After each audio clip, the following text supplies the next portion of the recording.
When you think about primary training during World War II in the United States, you think the steerman.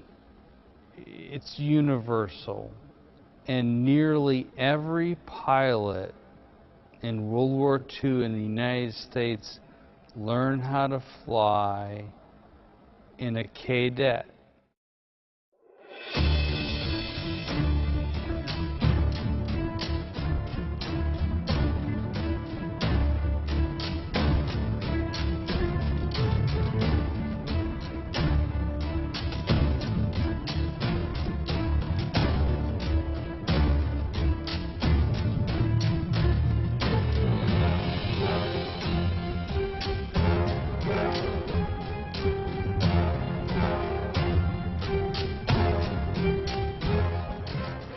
There was a three-tiered system in training a pilot for combat during World War II in the United States, at least in the Army Air Forces. There was primary training, which was the first airplane they get in and fly. Then there was basic training, which was a monoplane with fixed landing gear, a little more complicated. And then there was advanced training, which would be either a single-engine aircraft with retractable landing gear, if they were going into fighters, or a twin-engine aircraft or transports. So this is a primary training aircraft. The Cadet was a primary training aircraft.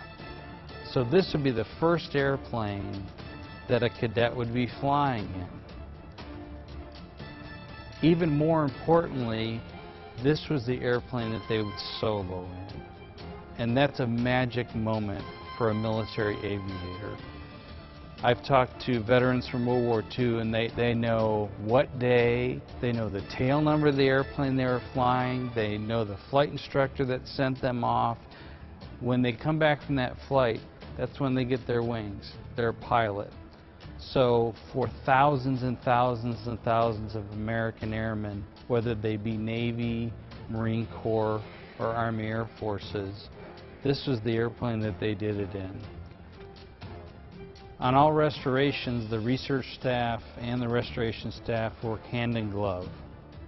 The restoration staff has expertise and the research division staff has expertise. And some questions that come from the restoration staff are things like, and it's not just something simply like colors, it's things like, is it gloss, semi-gloss, or flat? Are there stencils on the aircraft? If there are stencils, what is the font? How big are they? Where are they located? So it really is an investigation. It's almost like being a private investigator, a PI, because every airplane is different.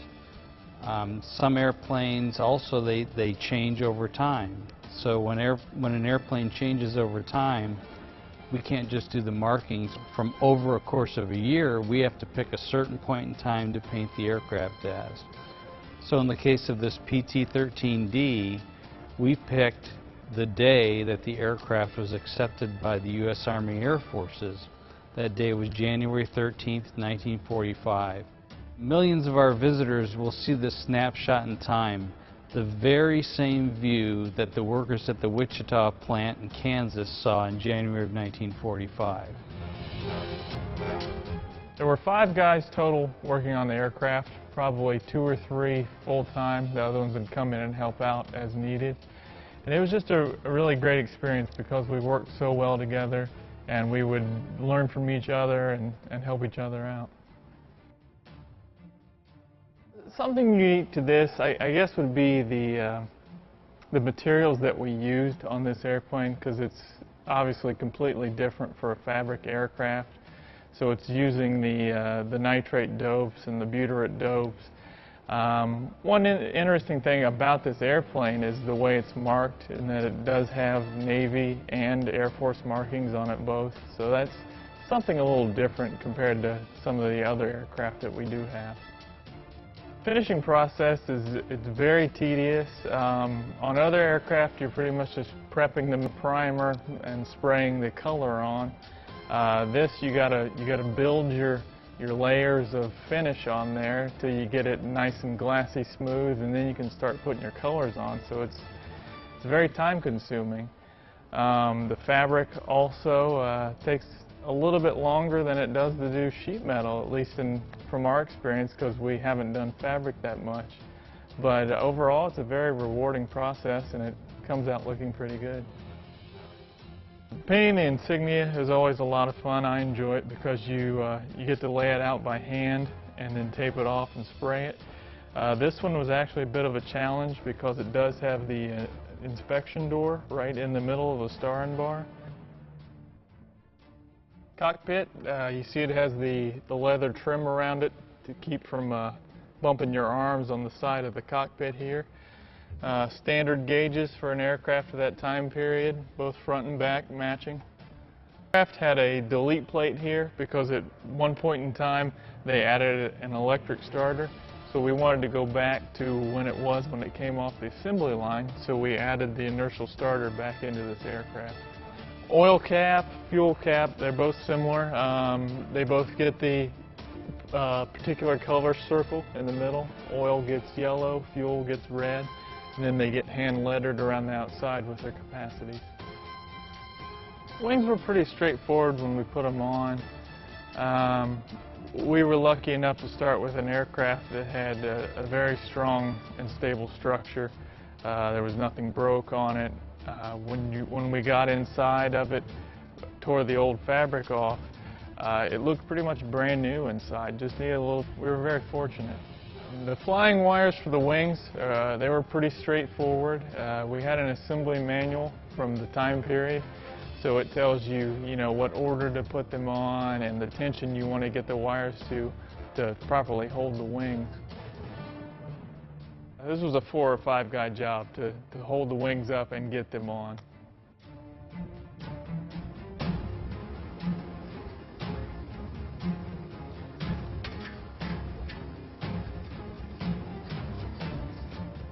The propeller here, when we got the aircraft to restore, it had a metal propeller on it, but we wanted to go back to right off the assembly line, so it needed the wooden propeller. So we had to locate a wooden propeller. Luckily enough, we had one down in collections. It was in pretty bad shape. It was delaminating.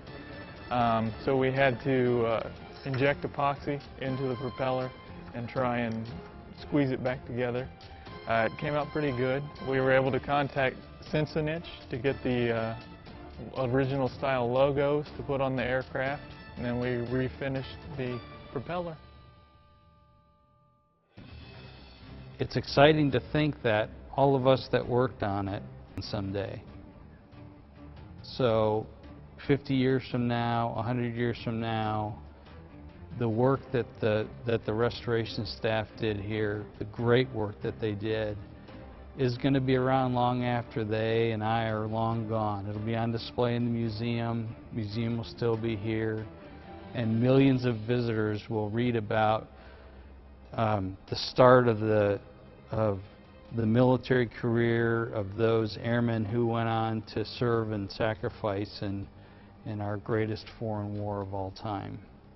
One of the wonderful things about working here is I learn something new every day, and it's wonderful. And it's one more piece of the puzzle to see the big picture. And it's not just learning from doing the research, it's learning from the talent that's here in restoration. I mean, the skill and knowledge that's here is unbelievable.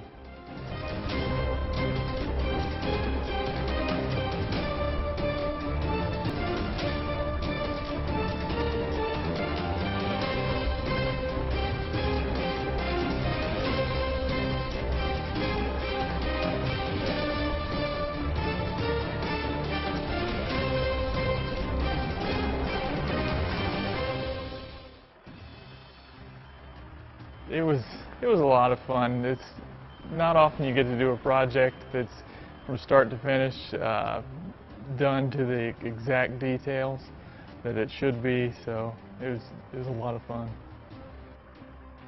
You would learn something from the other people on the team. You don't get a chance to do a fabric aircraft that often, so it was definitely a learning experience. Got to try your hand at some new skills. We kind of all learned as we went. One of the main things we learned is you don't have to, you thought you have to, because the dope really shrinks it. Just having 4 or 5 guys looking at everything all the time helps you pick up all the little details and find out the way it should be. 2, 3, go. This particular airframe is fully restored and is now on display in the World War II gallery. This restoration is part of a larger project. We are recreating our Tuskegee Airmen exhibit, and this will have a feature spot in that exhibit. The Tuskegee Airmen did much of their primary training on either the PT-13 or PT-17, which is still a Stearman Cadet, just has a different engine. This airplane is marked as it was when it left the factory, so if it was delivered to the field where the Tuskegee Airmen were training, this is how it would look when it landed. Then they would add some specific markings that relate to that particular field. The Tuskegee Airmen exhibit is going to open in February of 2015. We're very excited. We're expanding the exhibit. We've gone deep into our collection to find artifacts that have never been on display. The curator of the exhibit, Dr. Jeff Underwood, did a great job finding photographs that had never been published or never been displayed in an exhibit. In fact, in some cases, he even found photographs of those artifacts being used or worn by Tuskegee Airmen. Those very artifacts will be on display, which is really exciting.